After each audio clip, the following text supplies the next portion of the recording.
फिल्में रहती है ना जो एक सिंपल मैसेज को काफी क्रिएटिव वे में बताने की कोशिश करते हैं, वैसे ही मैं एक फिल्म लेके आई हूँ अपस्ट्रीम कलर्स। अपस्ट्रीम कलर ये दो लोगों के लाइफ पे बेस्ड है, जहाँ पे दोनों भी एक पैरासाइट के विक्टिम थे और एक साइकिल के कारण इनकी पूरी लाइफ खराब हो गई थी। लेकिन किस तरीके से दोनों भी इस साइकिल को ब्रेक करते हैं और उसका रिवेंज लेते हैं, ये कहानी काफी कॉम्प्लिकेटेड है। दोस्तों यहाँ पे मूवी का फोकस स्टोरी नहीं है, इनफैक्ट मूवी उसकी सिनेमेटोग्राफी और म्यूजिक के लिए काफी फेमस हुई थी। तो मूवी जब शुरू होती है तब क्रेडिट में ही हम एक आदमी को देखते हैं जिसे थीफ कहा गया है, जो एक नर्सरी में जाता है और कुछ पर्टिकुलर पौधे ढूंढ रहा था। कुछ पौधों में उसे इंसेक्ट्स मिलते हैं, तो ये सारे पौधे वो खरीद लेता है और इन इंसेक्ट्स की हार्वेस्टिंग कर रहा था ताकि उसे एक अजीब तरीके का हिप्नोसिस इफेक्ट इंसानों पे टेस्ट करना था। स्टार्टिंग में ही वो इफेक्ट वो 2 बच्चों पे टेस्ट करता है, आगे उन्हीं इंसेक्ट पर वो कई तरीके के एक्सपेरिमेंट करता है और आखिरी में कैप्सूल में उन्हें भरता है। दूसरी जगह पे हम लीड कैरेक्टर क्रिस को देखते हैं, जिसका एक अच्छा खासा जॉब था और एक रेस्टोरेंट में ही वो जॉब के सिलसिले में आई थी। जब वो रेस्टरूम जाती है तभी वहाँ पे थीफ आता है, क्रिस को किडनैप करता है और जबरदस्ती एक मास्क नाक पे लगा के पानी के थ्रू वो इंसेक्ट वो सीधा उसके नॉस्ट्रिल के थ्रू उसके शरीर में डाल देता है। क्रिस बहुत ही तड़पने लगती है, लेकिन उसे होश नहीं होता। वो थीफ क्रिस को खुद के घर लेके जाता है। क्रिस को जरा भी होश नहीं था, तो वो थीफ उसे हिप्नोसिस करने लगता है। जब क्रिस को भूख लगती है तब वो उसे सिर्फ बर्फ का पानी पीने देता है और ऐसे जताता है कि ये जो ड्रिंक है वो काफी प्राइसलेस है, उसके लिए वो काफी इम्पोर्टेंट चीज है और हर एक ड्रिंक उसे अर्न करना पड़ेगा। उसे मशहूर लेखक वॉल्डन की लाइफ इन वुड्स नाम की बुक के कोट्स एक पेपर पे लिखने के लिए कहता है। ये एक्टिविटी उसे करने के लिए दी गई थी ताकि उसके साथ क्या हो रहा है इस चीज से उसका दिमाग डिस्ट्रैक्ट होता रहे और इसी तरीके से वो थीफ उसका माइंड कंट्रोल करता है। एक पूरा दिन ये खेल चलने के बाद उसे कहता है कि तुम्हारी माँ को किसी ने किडनैप किया है और उन्हें ढेर सारे पैसे चाहिए। ग्रीस खुद ही बताती है कि मेरे पास इतने इतने पैसे हैं और उसके पास कुछ एंटीक गोल्ड कॉइन्स थे और अकाउंट में कुछ $35,000 थे। इन कॉइन्स को वो बैंक में लेके जाके पैसों में कन्वर्ट करती है और जितने भी पैसे अकाउंट में थे वो धीरे धीरे हर एक वीक में जाके पैसे निकलवाती। इस पूरे प्रोसेस में उसे गाड़ी चलाना या फिर अकाउंटेंट से बात करना बैंक में, ये सारी चीजें वो नॉर्मल कर रही थी, लेकिन उसका स्टेट अभी भी हिप्नोटिज्म में था। इसीलिए ये सारे पैसे वो थीफ को दे देती है अपने माँ को बचाने के लिए। जबकि थीफ क्रिस को पूरी तरीके से लूट लेता है तब वो उसे क्रिस के घर पे लाके छोड़ देता है। अब जैसे ही बार बार वो थीफ उसके साथ हिप्नोटाइज नहीं कर रहा है तो घर आते ही पहले वो ढेर सारा खाना खा लेती है और सो जाती है। ऑलमोस्ट 1-2 दिन के बाद वो जब नींद से उठती है तब खुद को गंदे कपड़ों में पाती है और एक डरावनी चीज उसके साथ हुई थी। उसके स्किन के अंदर जो इंसेक्ट थे दोस्तों वो काफी बड़े हुए थे और लिटरली वो रेंग रहे थे एंड ये क्रिस देख पा रही थी। ये नजारा देखने के बाद वो पागल सी हो जाती है और बड़ा सा चाकू लेके उन्हें निकालने की कोशिश करती है, बट वो कामयाब नहीं होती। उसे कुछ भी याद नहीं था कि उसके साथ क्या हुआ है। फिर वो एक पिग फार्मर के पास जाती है जिसे मूवी में सैम्पलर कहा गया है। वो उसके पास जाती है और वो उसे अंदर के इंसेक्ट्स के बारे में बताती है, उन्हें प्लीज निकालो।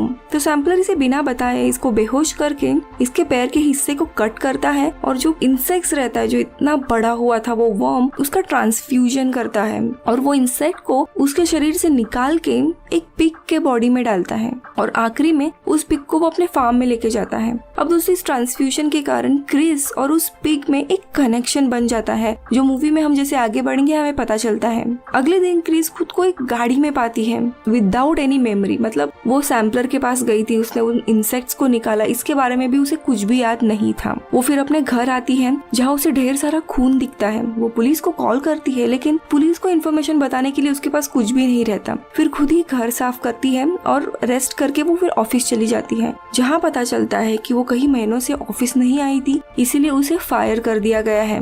खाना खरीदने जाती है, ग्रोसरी स्टोर कार्ड नहीं चलता, इसीलिए फिर वो बैंक जाती है अपने पैसे निकालने के लिए, तो पता चलता है बैंक में एक पेनी भी नहीं है। काफी हल्ला करती है तो बैंक वाले उसे इसी की वीडियो रिकॉर्डिंग दिखाते हैं कि भाई ये देखो पिछले कई वीक से तुम ही आ रही हो और बैंक से पैसे अपने निकाल के लेके जा रही हो। अब इस बेचारे का साल बीत जाता है, वो कहीं और एक स्मॉल सा जॉब करने लगती है और हमेशा वो ट्रेन से सफर करती रहती है। तब वहाँ पे उसे एक जेफ नाम का आदमी दिखता है जो हमेशा ये दोनों भी एक दूसरे को देखते थे। जेफ इसके साथ फिर बात करने लगता है और इसके बाद दोनों भी एक कॉफी पे मिलते हैं। लेकिन दोस्तों यहाँ पे देखने वाली बात ये थी कि क्रिस अभी भी नॉर्मल नहीं थी। सिंस क्रिस को पता नहीं कि उसके साथ एक्चुअली क्या हुआ है, बट दिमाग पे बहुत गहरा असर था, इसीलिए वो सोशली एक्टिव नहीं थी और वो ऑकवर्डनेस इन दोनों के डेट में भी दिखता है। और फिर आगे इन दोनों का रिलेशन शुरू होता है। तो दूसरी जगह पे दोस्तों हम देखते हैं जो सैम्पलर यानी बिग फार्मर है, दरअसल वो फील्ड म्यूजिक कंपोजर भी था। जो बहता हुआ पानी हो या फिर पत्थर गिरने की आवाज हो, इन्हें वो रिकॉर्ड कर रहा था। और तभी बैकग्राउंड में हम एक कहानी देखते हैं कि कैसे कपल के बीच में फाइट हो रही है और उनकी शादी शायद टूटने वाली है, और बैकग्राउंड में ये सैम्पलर एज अ व्यूअर की तरह उन दोनों भी कपल को ऑब्जर्व कर रहा है। अब ये चीज क्या है, ये मूवी के प्लॉट में हमें पता चलेगी। क्रिस और जेफ दोनों भी एक दूसरे के साथ फिजिकली इन्वॉल्व होते हैं, और तभी फर्स्ट टाइम हम देखते हैं कि जेफ के शरीर पे भी दोस्तों वैसे ही निशान है जैसे क्रिस के शरीर में थे जब वो ट्रांसफ्यूजन हुआ था। यानी यहाँ पे जेफ के साथ भी वही सारे किस्से हुए थे। लेकिन प्रॉब्लम वही है, दोनों को भी याद नहीं है कि उनके साथ ऐसा क्या हुआ है, बट उसका असर गहरा था। किसने उसके साथ क्या फ्रॉड किया ये तो पता नहीं था, लेकिन कंपनी ने क्यों निकाला उसे वो याद था। जैसे कि वो कई दिनों तक गायब था। थीफ ने उसके तो पैसे ले लिए, लेकिन जेफ जिस कंपनी में काम कर रहा था वहाँ से भी पैसे चुराने के लिए उसे हिप्नोटाइज किया। उसे पूरी तरीके से लूटने के बाद उसे वो छोड़ देता है। उसे जब हो जाता है तब अपने ऑफिस चला जाता है, लेकिन उसे फ्रॉड के कारण वो कंपनी निकाल देती है और उसके ऊपर इनफैक्ट ड्रग एडिक्ट का दाग लगा देती है। अब इस हिस्से के कारण उसकी पत्नी भी उसे डाइवोर्स करती है और इसी तरीके से उसकी पूरी लाइफ बर्बाद होती है। अभी फिलहाल तो वो एक छोटे से फर्म में इंटर्न्स के साथ काम कर रहा था, लेकिन वो उसका ऑफिशियली जॉब नहीं था, यानी कंपनी के लिए अभी भी यह लायबिलिटी था इसके इस प्रोफाइल के कारण। यहाँ पे दोस्तों हम देखते हैं जैसे जैसे इन दोनों का रिलेशन काफी स्ट्रॉन्ग होने लगता है, वैसे ही बिग फार्मर था उसके फार्म में भी दो पिग एक दूसरे के साथ बहुत ज्यादा कनेक्ट करते हैं। और इसी समय दोस्तों हम ऑडियंस को पता चल जाता है कि इन दोनों की भी लाइफ उन पिग्स के लाइफ से कनेक्टेड है। जी हाँ, जो भी ट्रांसफ्यूजन हुआ था दोनों के साथ उसके कारण उन पिग्स के साथ ये दोनों भी कनेक्टेड थे। जैसे यहाँ पे ये दोनों भी इमोशनली कनेक्ट हो रहे हैं, वैसे ही जो दो पिग्स थे इनके जहाँ पे इनका ट्रांसफ्यूजन किया गया था वो भी एक दूसरे से कनेक्ट हो रहे थे। यानी दोनों की भी लाइफ पिग्स के लाइफ के साथ पैरेलल में चल रही थी। कुछ दिनों के बाद क्रिस को लगता है कि वो प्रेग्नेंट है, जबकि दोस्तों उस वक्त क्रिस प्रेग्नेंट नहीं रहती, उसका जो पिग का काउंटर पार्ट है ना वो प्रेग्नेंट थी। फिर उसके बाद क्रिस डॉक्टर से कंसल्ट करने के लिए जाती है।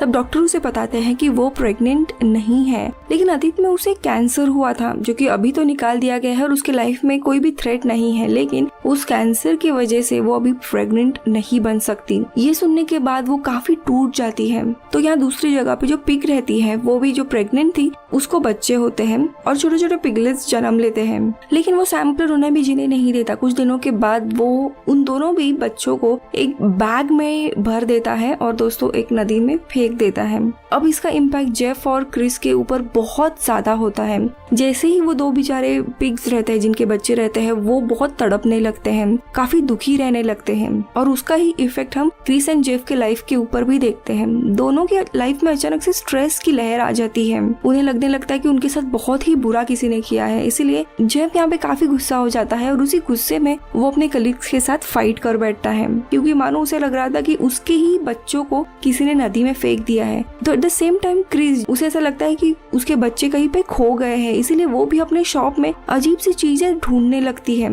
ऐसे कुछ चीज ढूंढ रही थी जैसे कुछ लाइफ का बहुत बड़ा हिस्सा उसने खो दिया है। दोनों की ऐसी स्ट्रेस्ड आउट फीलिंग रहती है और काफी घबरा जाते हैं, उन्हें पैनिक अटैक आने लगते हैं। तो काफी सारा फूड का सप्लाई इकट्ठा करते हैं, काफी सारी चीजें इकट्ठा करके वो क्रिस के घर पे जाते हैं और वहाँ पे ही बाथरूम में वो टेंट लगा के बैठ जाते हैं। इनफैक्ट वो गन भी लेते हैं क्योंकि उन्हें लगता है कि अभी और भी कुछ तूफान आने वाला है उनके लाइफ में। तो दूसरी जगह पे दोस्तों हम देखते हैं नदी में फेंके गए जो बैग थी पिगलेट्स की, वो एक बड़े से पेड़ के यहाँ पे आके रुकती है। उस पेड़ के आसपास सफेद कलर के ऑर्किड फूल थे। यहाँ पे कुछ दिन बीत जाते हैं, वो जो पिगलेट्स का शरीर था वो डीकम्पोज होने लगता है। नाउ हियर्स द थिंग जो कि अभी तक हम सारे मूवी देखते समय भूल गए थे। जेफ एंड क्रिस के शरीर में वो इंसेक्ट था, वो पिग्स के शरीर में जाता है, उन्हीं पिग्स को बच्चे हो जाते हैं और यही वो बच्चे थे। तो कहीं ना कहीं वो जो इंसेक्ट था वो इनके बच्चों के भी शरीर में था।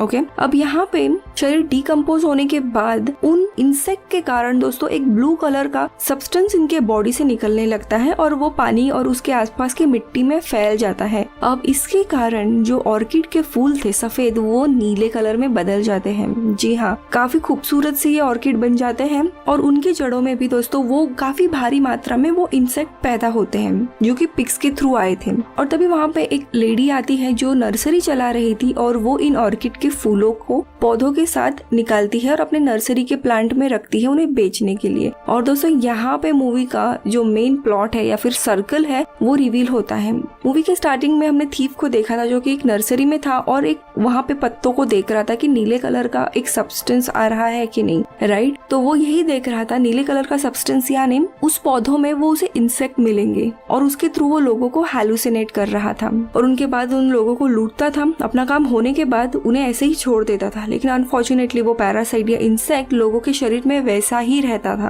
उन्हें निकालने के लिए लोग अननोइंगली पिग फार्मर के पास जाते थे। पिग फार्मर भी उस इंसेक्ट को तो निकालता था और उसे मारने की बजाय अपने पिग में डालता था, जिसके कारण एक रिलेशन या बॉन्ड तैयार होता था लोग और उन पिग के बीच में। पिग और उस इंसान की लाइफ पैरेलल में चल रही थी। उन्हीं पिग्स या उनके पिगलेट्स को वो नदी में फेंक देता था।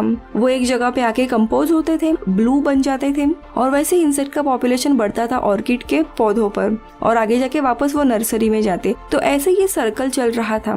लेकिन दोस्तों यहाँ पे जो भी लोग थे जैसे कि थीफ या सैम्पलर या फिर ये नर्सरी के लोग, इन लोगों को एक दूसरे के बारे में पता नहीं था कि कैसे ये लोग एक दूसरे को बेनिफिट कर रहे हैं। अब आते हैं मूवी के क्लाइमैक्स पे, जब पिगलेट्स के जाने के बाद जेफ और क्रिस काफी बहुत बड़े सदमे में थे। इवन तो उन्हें पता नहीं था कि उनके साथ क्या हो रहा है। अपने स्ट्रेस को दूर करने के लिए क्रिस अक्सर स्विमिंग किया करती थी। ऐसे जब वो एक दिन स्विमिंग कर रही थी तब वॉल्डन के बुक की काफी सारे कोट्स वो लाउडली पढ़ रही थी, जो कि जेफ सुन लेता है और उन्हें वो लिखने लगता है क्योंकि वो उसे एकदम से मेमोरी ट्रिगर होती है कि कुछ तो ये कोट्स जाने पहचाने लग रहे हैं। जब क्रिस पानी के अंदर जाती है तब अचानक से उसे एक ऑर्किड का पौधा दिखता है। वो काफी सरप्राइज होती है और उसे वो छूने के लिए जाती है, लेकिन उसे एकदम से शॉक लगता है और तभी उसकी मेमोरी धीरे धीरे वापस आती है। दोस्तों एक्चुअली ये एक साइन बताया गया है कि वहाँ पे उसकी मेमोरी वापस आ रही थी और वो उसे शॉक लग रहा था कि उसके साथ क्या हुआ है। ये जानने के बाद उसे पूरी तरीके से जो सैम्पलर ने किया था वो चीजें याद आती है और काइंड ऑफ यहाँ पे दोनों के बीच जो लॉस्ट मेमोरी थी वो वापस आ जाती है।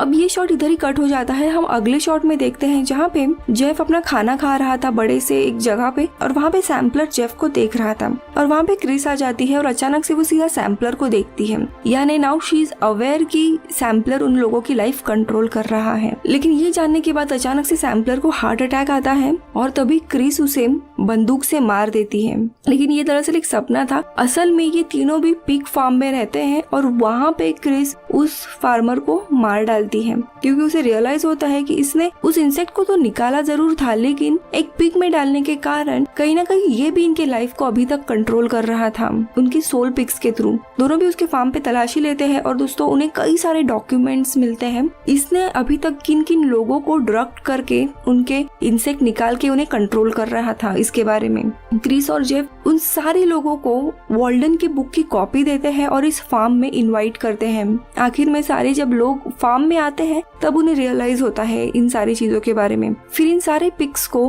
बेटर केयर के लिए एक दूसरी जगह पे ट्रांसफर किया जाता है। अब इसके कारण ये होता है कि कोई भी पिग नदी में मारा नहीं जाएगा और इसी के कारण नदी के आसपास जो व्हाइट कलर के ऑर्किड है वो ब्लू में नहीं कन्वर्ट होंगे और उनमें इंसेक्ट्स का पॉपुलेशन नहीं बढ़ेगा। अब इंसेक्ट ही पैदा नहीं हो रहे तो थीफ को भी वो इंसेक्ट नहीं मिलेंगे जिससे वो लोगों को हिप्नोटाइज कर रहा था और ये साइकिल इसी तरह इधर टूट जाता है। ओके, तो ये मूवी दोस्तों अलग ही थी, काफी इंटेंस एक्सपीरियंस था। जो आर्टिस्टिक मूवी रहती है वैसे काइंड की थी। वीडियो के स्टार्टिंग में जैसे मैंने कहा था कि इस मूवी का पूरा फोकस स्टोरी से ज्यादा इसकी सिनेमेटोग्राफी और म्यूजिक में है, क्योंकि इस मूवी का हर एक शॉट काफी उन कैरेक्टर के उस वक्त के माइंड स्टेट को दर्शाता है। मूवी एक अलग तरीके से हमारे सामने लाई गई है, इसी के कारण व्यूअर्स को समझ नहीं आती। जैसे कि हमें रैंडमली कुछ लोग दिखाए जाते थे और सैम्पलर उन्हें देख रहा है, उन पे फोकस रख रहा है, जैसे ये बात हमें पता नहीं चलती कि वो कपल कौन था। तो यहाँ पे दरअसल सैम्पलर को माइंड कंट्रोलर भी कहा गया है, क्योंकि वो लोगों के इंसेक्ट तो बॉडी से निकालता था लेकिन उनको पिग्स में डालने के कारण उनकी लाइफ अभी भी उसके कंट्रोल में थी और वो अलग अलग लोगों की लाइफ में देख रहा था। इसका मतलब यही है कि वो उन्हें कंट्रोल कर रहा है पिग्स के थ्रू। मूवी में ऐसे कई सारे शॉट है जहाँ पे कैरेक्टर के ऊपर एकदम से फोकस किया गया है। जैसे कि जब एक इम्पोर्टेंट शॉट था स्टार्टिंग में जहाँ पे स्टोरी टेलर को ये बताना था कि क्रिस अभी हिप्नोटाइज हुई है, तभी थीफ उसे कहता है कि मेरा चेहरा सूरज के किरणों से बना हुआ है और अचानक से क्रिस के चेहरे पे लाइट पड़ने लगती है। काफी ब्रिलियंट शॉट था ये, जहाँ पे 3 से 4 एंगल से उसके चेहरे पे फोकस किया गया था, यही बताने के लिए कि वो हिप्नोटाइज है। वैसे ही अगर सबसे पहला शॉट हम देखेंगे, थीफ जो है वो नर्सरी के प्लांट के पत्तों को को चेक कर रहा था और उनसे एक ब्लू कलर का सब्सटेंस निकालने की कोशिश कर रहा था। दरअसल यहाँ पे ये थीफ इंसेक्ट्स का प्रेजेंस चेक कर रहा था। उन इंसेक्ट के कारण ही पत्तों पे ब्लू कलर आता था।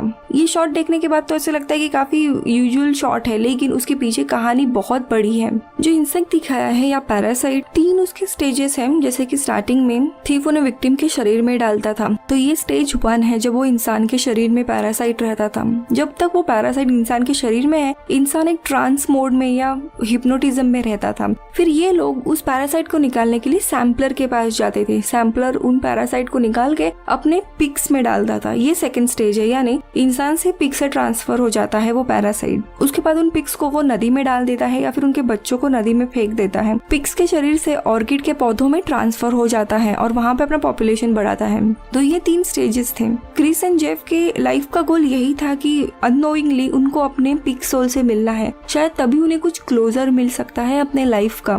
और यही होता है। आखिरी में ये दोनों भी सारे मिसिंग डॉट्स ज्वाइन करते हैं एंड सैम्पलर तक पहुंचते हैं, उसे मार डालते हैं और अपने और बाकी सारे विक्टिम्स के पिग्स को आजाद कर देते हैं, जिसके कारण उन्हें एक क्लोजर मिलता है। सो दोस्तों, ये थी मेरी थ्योरी अपस्ट्रीम कलर्स इस मूवी की। अगर आपकी भी कोई अलग थ्योरी है तो मुझे कमेंट सेक्शन में बताइए और मैं मिलूंगी आपसे अगले वीडियो में। तब तक के लिए बाय बाय।